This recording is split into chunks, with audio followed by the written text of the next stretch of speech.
আল্লাহ বাঁচাও আল্লাহ। আজ ভোর 5টা 35 মিনিটে আমরা আগুনের সংবাদ পাই যে পুরানো পল্টনে জামান টাওয়ারে আগুন লেগেছে।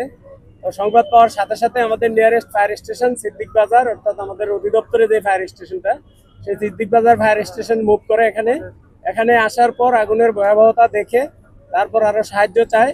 এরপর পরপর আমাদের আরো 3টে স্টেশন আসে, অর্থাৎ মোট 4টি স্টেশন এখানে আমাদের গাড়ি পাম্প অন্যান্য যন্ত্রপাতি নিয়ে আমরা এখানে উপস্থিত হই। এরপর গাড়ি মোট 14টি গাড়ি এখানে আসে। এই 14টি গাড়ির মধ্যে 9টা গাড়ি আমাদের কাজ করেছে, আর 5টা গাড়ি স্ট্যান্ড বাই ছিল, সেই গাড়িগুলোর কাজ করা লাগে নাই। তো আপনারা দেখতে পাচ্ছেন বিল্ডিংটা সেন্ট্রাল এসি, সেটা পুরাটা কনফাইন্ড গ্লাস দিয়ে ঢাকা। ভেন্টিলেশনে খুবই সমস্যা ছিল আমাদের। মূলত আগুনটা ছিল 6তলায়। এই 6তলা থেকে আগুন ইলেকট্রিক ডাক লাইন দিয়ে আগুন উপরের দিকে যায় এবং উপরে বিভিন্ন ফ্লোরে ছড়িয়ে পড়ে, অর্থাৎ আগুন কম ছিল কিন্তু ধোঁয়া ছিল প্রচুর পরিমাণে। আপনারা যারা এখানে হাজির ছিলেন, আমাদের 6তলায় গ্লাস ভাঙার পর কি পরিমাণ ধোঁয়া বের হয়েছে সেটা আপনারা দেখতে পেয়েছেন। অর্থাৎ ভেন্টিলেশন সমস্যার কারণেই এটা আমাদের এই 7, 8, 9, 10 তলার মধ্যে আগুন এবং ধোঁয়া ছড়িয়ে পড়েছিল। বৈদ্যুতিক ডাক লাইন এবং হলো সিঁড়ি, সেই সিঁড়িতেও ধোঁয়া ছড়িয়ে পড়ে, যেটা আমাদের উপরে উঠা এবং ওখানে কাজ করা ছিল খুবই কষ্টকর। তারপরেও আমরা ঝুঁকি নিয়ে কাজ করেছি এবং আমাদের টার্ন টেবল ল্যাডার টিটিএল দিয়ে পাড়ি দিয়েছি বাইরে থেকে, এবং ভিতর দিয়েও আমাদের লোকজন ভিতরে ঢুকে ফ্লোরের ভিতরে ঢুকে ভিতর থেকে অগ্নি নির্বাপন করেছে। তো আমরা 7টা 35 মিনিটের সময় আগুনটা আমরা নিয়ন্ত্রণে দেই। আমাদের লোকজন এখনো ভিতরে কাজ করছে, আগুন এখনো সম্পূর্ণ নির্বাপিত হয়নি। নির্বাপিত হলে আমরা আপনাদেরকে জানাতে পারবো।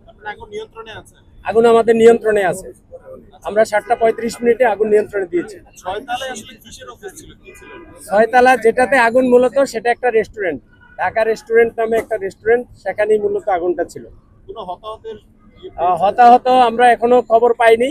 আমার মনে হয় বা আমরা আশা করছি কোনো হতাহত নেই। তবে 10তলা থেকে আমরা 2জন লোককে আমরা রেস্কিউ করেছি আমাদের টার্ন টেবল ল্যাডারের মাধ্যমে। মদের বার ছিল এরকম না, রেস্টুরেন্ট। আমরা তো অগ্নি নির্বাপন করেছি, এখন দেখলে বোঝা যাবে যে, আমরা যখন অনুসন্ধান করব পরবর্তীতে তখন আমরা বুঝতে পারবো যে আসলে কি। আগুনের সূত্রপাত সম্পর্কে এখনো আমরা, আগুন যেহেতু এখনো নির্বাপন চলছে, সুতরাং আমরা ওই লাইনে এখনো কাজ করছি না। আর আগুনটা 6তলা থেকে খুব বেশি ছড়ায়নি আগুন, ধোঁয়া এবং হালকা আগুন ছিল, সেটা 7, 8, 9 তলা পর্যন্ত গিয়েছিল। আমরা ব্যবস্থা শুধু জামান টাওয়ার না, যে কোনো ভবনের ক্ষেত্রেই আমরা ব্যবস্থা নিয়ে থাকি। আমরা অগ্নি প্রতিরোধ ব্যবস্থা যাতে ভালোভাবে নেয়, অগ্নি প্রতিরোধ ব্যবস্থা যাতে প্রত্যেকটা ভবনে থাকে, সেই ব্যবস্থা, সেটার জন্য আমরা পরামর্শ দিয়ে থাকি।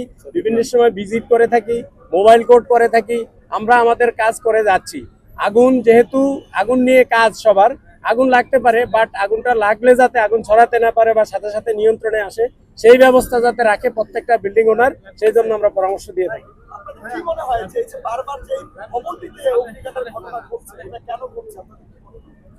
এটা আসলে অলৌকিক কোনো বিষয় না, আগুন লাগতে পারে। তবে এই ভবনে কেন ঘন ঘন লাগে সেটা আমরা এখন খতিয়ে দেখব, যে আমরা যে পরামর্শ দিয়েছিলাম সেই পরামর্শ অনুযায়ী তারা কোনো কাজ করেছে কিনা। যদি কাজ না করে থাকে তাদের বিরুদ্ধে প্রয়োজনীয় ব্যবস্থা নেওয়া হবে। ফায়ারের অ্যারেঞ্জমেন্ট ছিল, বাট প্রত্যেকটা অ্যারেঞ্জমেন্ট সঠিকভাবে কাজ করেনি। কিছু কাজ করেছে, কিছু কাজ করেনি।